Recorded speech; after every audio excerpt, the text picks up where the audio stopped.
Hey, what's up? Let's talk about some technique and some exercises to get you going. So, we're going to focus almost all of this on the snare drum, which is kind of like the fundamental instrument of getting your stick technique down. You could get rid of everything else on the drum set and just play snare drum for a long time, really, to focus in on your technique and on some rhythm work and things like that. So I'm going to keep everything around me for today, but we're going to play the snare drum primarily.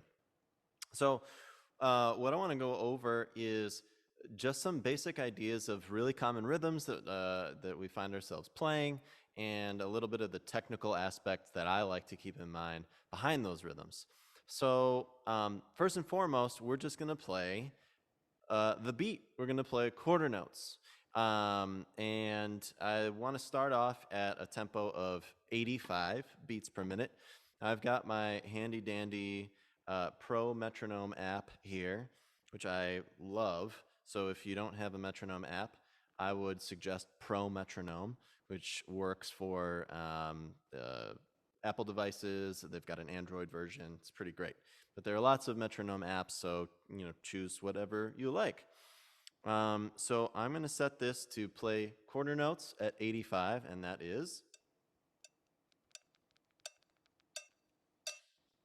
right here.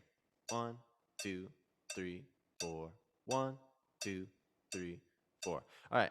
And what I would suggest doing is to get your matched grip with your snare drum sticks. So you're holding the same place, the same way with each of your drumsticks. And let's bring those down to your snare drum to make this kind of pizza slice wedge. And just get comfortable so that your sticks are at a resting position in the center of the drum. And if you're right-handed, I would start right-handed. If you're left-handed, I would start left-handed. I am right-handed, so I'm going to start right-handed myself. And what we're going to do is play 16 times, or 4 measures of 4/4 time, just with our right hand at 85 beats per minute. And that's going to be something like this: 2, 3, 4.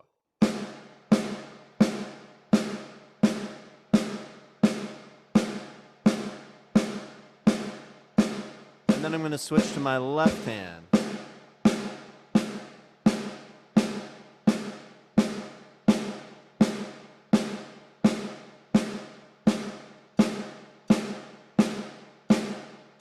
Okay.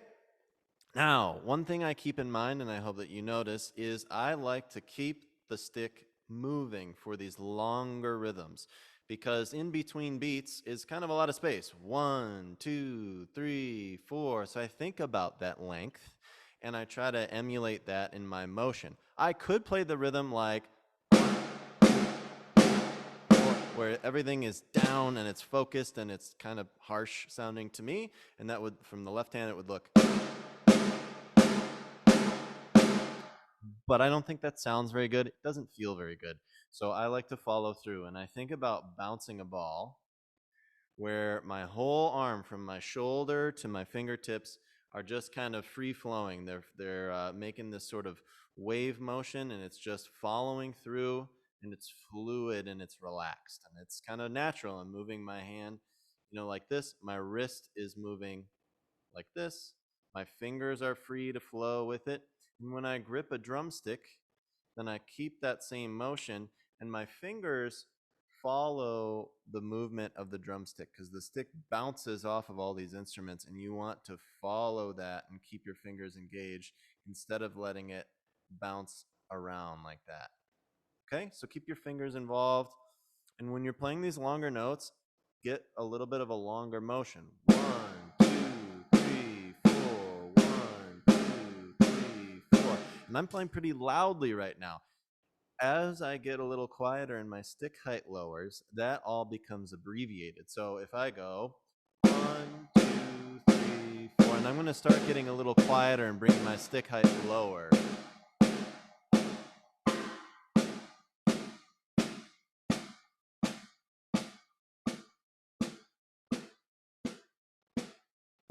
I still try to think of the note length, and I still try to think of follow through, but I'm not getting this entire huge motion for quiet notes. Now, the other breaking point is when we start to play shorter notes. If those are quarter notes, 1, 2, 3, 4, and then I start playing eighth notes, 1 and 2 and 3 and 4, and I don't have the time to reach way up here. 1 and 2 and 3, and I can't, that's going to be crazy. So we reduce the motion, still keep that nice fluidity, but mostly it's going to come from your wrist and your fingers. And that's going to be like this rhythm here. So I'll set my metronome to play eighth notes at 85, and that will sound like 1 and 2 and 3 and 4, and so I'm going to play that. Same thing, I'm going to try 4 measures of eighth notes with my right hand and 4 measures of eighth notes with my left hand. So we're doubling the amount of notes. So like that's 32 notes. Don't count all 32 notes. Just think 1 and 2 and 3 and 4 and 1 and 2 and 3 and 4 and if you're counting measure numbers, maybe think 1 and 2 and 3 and 4 and 2 and 2 and 3 and 4 and 3 and 2 and 3 and 4 and 4 and 2 and 3 and 4 and you can keep track of how many measures you're playing. But we're reducing what we're doing physically to kind of our wrist and our finger motion. When I'm holding the drumstick, that will look like this. So I got off a beat. So 1 and 2 and here we go. And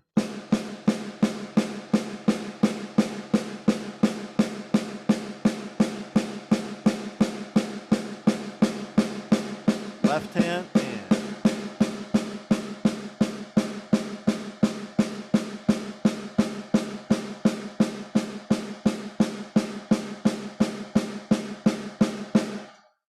Playing pretty loudly and I'm still following through. I want to work with the bounce back that I get from the drum, and I just want it to be nice and simple and fluid.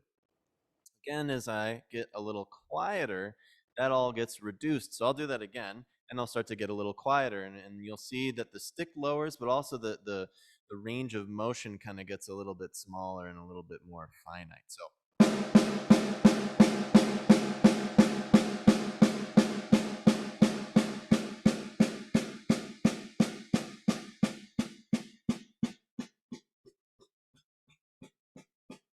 still think follow through, I still work with the bounce, and I still try to make things as fluid and comfortable and even as I can. So now, so far we've played with a single stick and we've done just 2 rhythms. We've only done quarter notes and eighth notes, and we've stuck with 1 stick at a time. But when you alternate between those, then for longer notes, you keep the same long motion. And actually, when you combine your hands to play eighth notes, you're actually playing quarter notes on opposite parts of the beat with each of your arms. So if you play eighth notes, 1 and 2 and 3 and 4 and like this, if I drop my left hand, I'm playing quarter notes, and if I bring it back in and I drop my right hand, I'm still playing that long quarter note motion, but I'm playing on all the upbeats. So 1 and 2 and 3 and 4 and 1 and 2 and 3. So here, when I'm playing eighth notes and I'm alternating my sticks, I'm still getting that longer, big quarter note motion from before.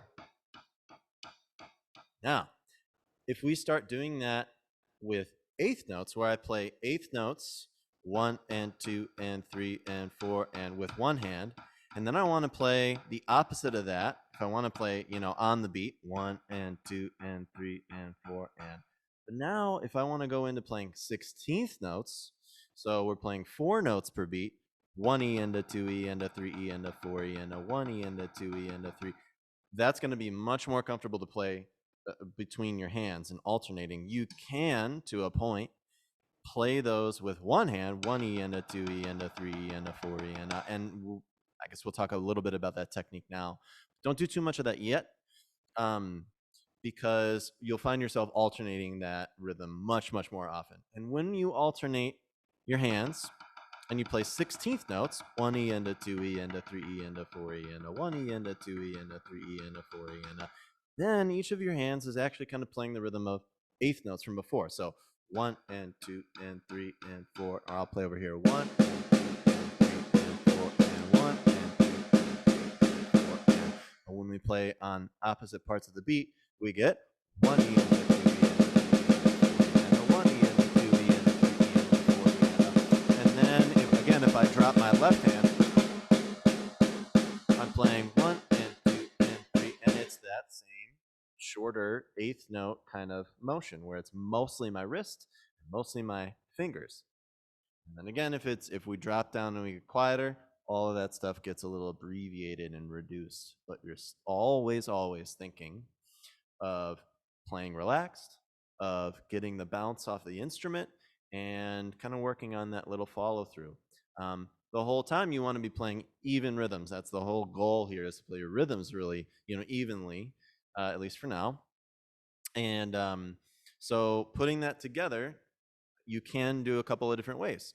You can play it like 1 and 2 and 3 and 4 and 1 and 2 and 3 and 4 and 1 and 2 and 3 and 4 and 1 and 2 and 3 and 4 or any way that you want to play a combination of eighth notes and then 16th notes is great. And then, play it with your metronome. Play with a metronome where you're listening to the metronome play just the beat. 1, 2, 3, 4, but you're playing another rhythm like eighth notes or 16th notes. So 1E and a 2E and a 3E and a 4E and a 1E and a 2E and a 3. Or you can have the metronome play you a subdivision of that. You can listen to the metronome play beep bop, which is 1 and 2 and 3 and 4, and while you play 16th notes. Or you can have your metronome play the subdivision of 16th notes. So the metronome's giving you da da da da da da da da da da da da da da da, and then you're matching every single one of those with your.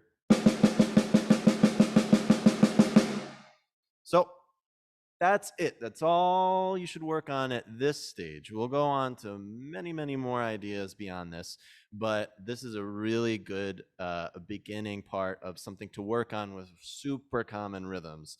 Quarter notes, eighth notes, 16th notes, all on the snare drum, and you can move those around the kit, which we'll talk about again later. Just concentrate on playing that single instrument and enjoy it. Have fun.